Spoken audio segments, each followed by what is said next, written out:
और वो paper out करा देते हैं। पेपर महंगे महंगे पैसों में बिकता है और वो जेल जाते हैं, तुरंत जमानत पे छूट जाते हैं, फिर वापस उस धंधे में लग जाते हैं। इस प्रकार से लाखों बेरोजगार युवा के भविष्य के साथ खिलवाड़ करते हैं। पहले कि राजस्थान का बेरोजगार युवा काफी दुखी और निराश है।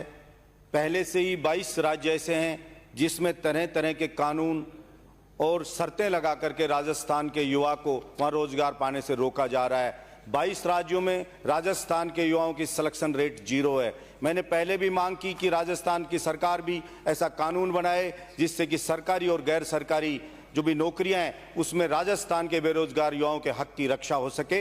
इसके साथ ही अध्यक्ष महोदय, चाहे कार्मिक विभाग हो, आरपीएससी हो, चाहे राजस्थान कर्मचारी चयन बोर्ड हो, इनके अधिकारियों की लापरवाही के चलते कितने ही बेरोजगार युवाओं का भविष्य है वो अंधकार में रहता है। कितने ही बेरोजगार युवा हैं वो दुखी रहते हैं। उनके माँ बाप जो किसान मजदूर हैं, जो यहाँ पे कोचिंग महंगी महंगी देने के लिए उनको भेजते हैं, किराए पे मकान लेते हैं महंगा महंगा, वो सब भी दुखी हैं। छोटी छोटी गलतियां कर करके और उनके भविष्य के साथ खिलवाड़ होता है। अभी जैसे आरपीएससी ने भी एक विज्ञापन निकाला जिसमें तरह तरह से, क्योंकि सरकार ने अलग अलग वर्ग के लिए जो आरक्षण है वो निर्धारित किया गया है, अध्यक्ष महोदय, उसका निर्धारण किया जाता है, उसके अंदर त्रुटि रहती है। जैसे अभी राजकीय पुलिस सेवा के लिए ओबीसी का निकाला तो 77 पद जो जारी किए उसमें उनका 0 दिखाया गया। बाद में जब लोगों ने शिकायत की तो 12 पद आ गए। ऐसे कोई SC ST में, कभी SC में, कभी ये दूसरे जो आर्थिक रूप से पिछड़ा वर्ग है उनमें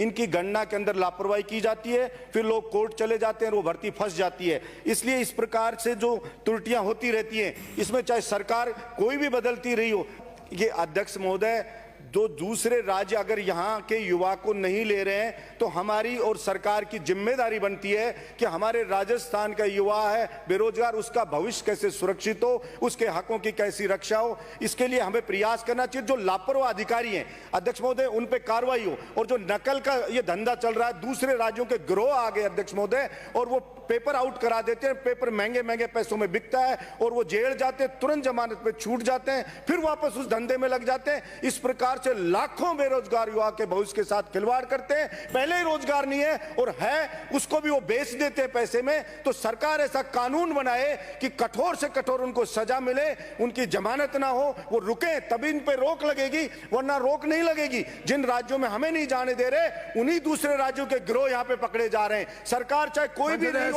मैं किसी पर आरोप प्रत्यारोप नहीं कर रहा हूं, लेकिन उन पे लगाम लगाई जानी चाहिए। और ये बार बार पुनरावृत्ति होती है कि एक बार आउट हुआ फिर आउट हुआ। अब तो अध्यक्ष महोदय ऐसा लगने लग गया कि एग्जाम हुई है, पता नहीं इसका रिजल्ट आएगा नहीं आएगा। धन्यवाद।